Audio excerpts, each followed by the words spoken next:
Chapter 6. Perception. It is a common mistake that we perceive everything that is reported to the mind by the senses. As a matter of fact, we perceive but a very small portion of the reports of the senses. There are thousands of sights reported by our eyes, sounds reported by our ears, smells reported by our nostrils, and contacts reported by our nerves of touch, every day of our lives, but which are not perceived or observed by the mind. We perceive and observe only when the attention, reflex or voluntary, is directed to the report of the senses, and when the mind interprets the report.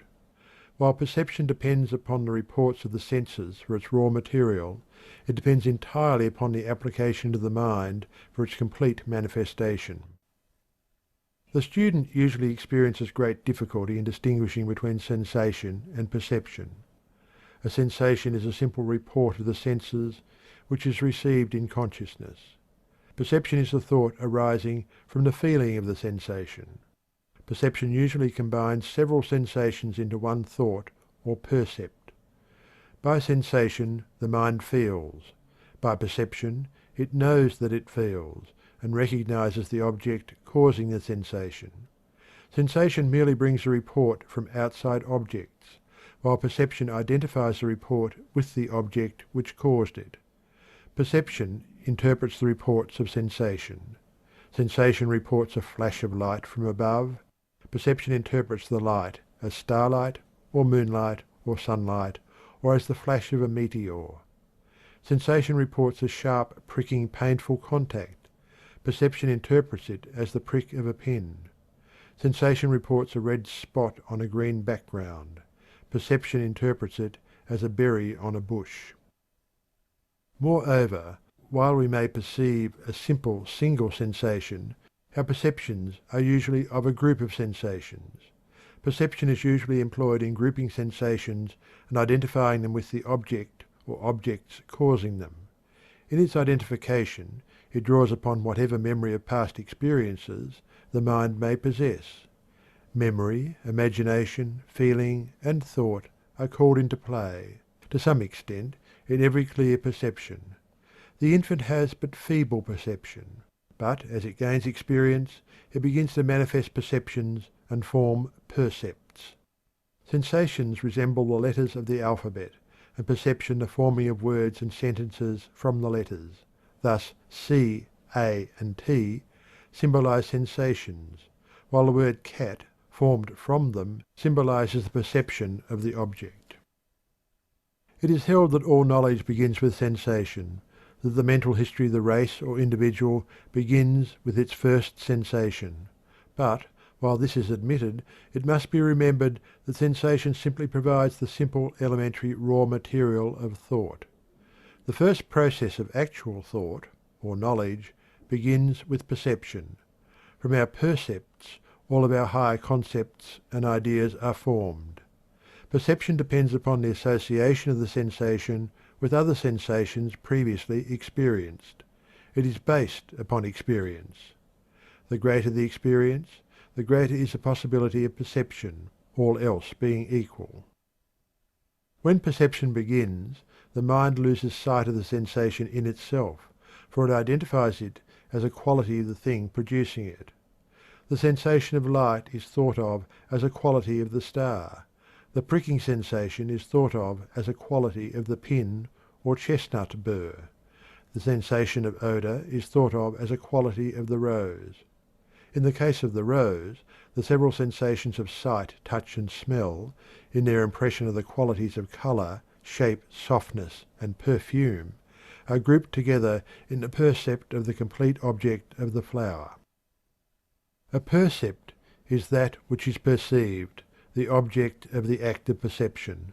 The percept, of course, is a mental state corresponding with its outside object. It is a combination of several sensations which are regarded as the qualities of the outside object, to which are combined the memories of past experiences, ideas, feelings, and thoughts. A percept, then, while the simplest form of thought, is seen to be a mental state. The formation of a percept consists of three gradual stages, that is, 1. The attention forms definite conscious sensations from indefinite nervous reports. 2. The mind interprets these definite conscious sensations and attributes them to the outside object causing them. 3. The related sensations are grouped together, their unity perceived, and they are regarded as qualities of the outside object. The plain distinction between a sensation and a percept may be fixed in the mind by remembering the following. A sensation is a feeling. A percept is a simple thought identifying one or more sensations. A sensation is merely the conscious recognition of an excitation of a nerve end. A percept results from a distinct mental process regarding the sensation. Developing perception. It is of the utmost importance that we develop and train our powers of perception, for our education depends very materially upon our perceptive power. What matters it to us if the outside world be filled with manifold objects, if we do not perceive them to exist? Upon perception depends the material of our mental world. Many persons go through the world without perceiving even the most obvious facts. Their eyes and ears are perfect instruments, their nerves convey accurate reports, but the perceptive faculties of the mind fail to observe and interpret the report of the senses. They see and hear distinctly, but the reports of the senses are not observed or noted by them. They mean nothing to them. One may see many things, and yet observe but few. It is not upon what we see or hear that our stock of knowledge depends, so much as it does upon what we perceive, notice, or observe. Not only is one's stock of practical knowledge largely based upon developed perception, but one's success also depends materially upon the same faculties. In business and professional life, the successful man is usually he who has developed perceptive powers, he who has learned to perceive, observe, and note. The man who perceives and takes mental notes of what occurs in his world is a man who is apt to know things when such knowledge is needed. In this age of book education, we find that the young people are not nearly so observant as are those children who had to depend upon the powers of perception for their knowledge. The young Arab or Indian will observe more in an hour than the civilized child will in a day. To live in a world of books tends, in many cases, to weaken the powers of observation and perception. Perception may be developed by practice. Begin by taking notice of the things seen and heard in your usual walks. Keep wide open the eyes of the mind. Notice the faces of the people, their walk, their characteristics. Look for interesting and odd things, and you will see them.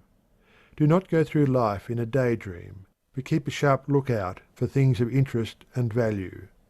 The most familiar things will repay you for the time and work of examining them in detail, and the practice gained by such tasks will prove valuable in your development of perception. An authority remarks that very few persons, even those living in the country, know whether a cow's ears are above, below, behind, or in front of her horns, nor whether cats descend from trees head first or tail first. Very few persons can distinguish between the leaves of the various kinds of familiar trees in their neighbourhood. Comparatively few persons are able to describe the house in which they live, at least beyond the most general features. The details are unknown. Houdin, the French conjurer, was able to pass by a shop window and perceive every article in it, and then repeat what he had seen. But he acquired this skill only by constant and gradual practice.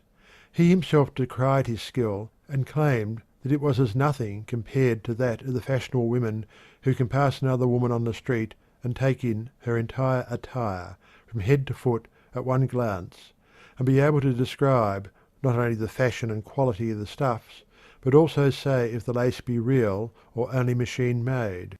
A former president of Yale is said to have been able to glance at a book and read a quarter of a page at one time.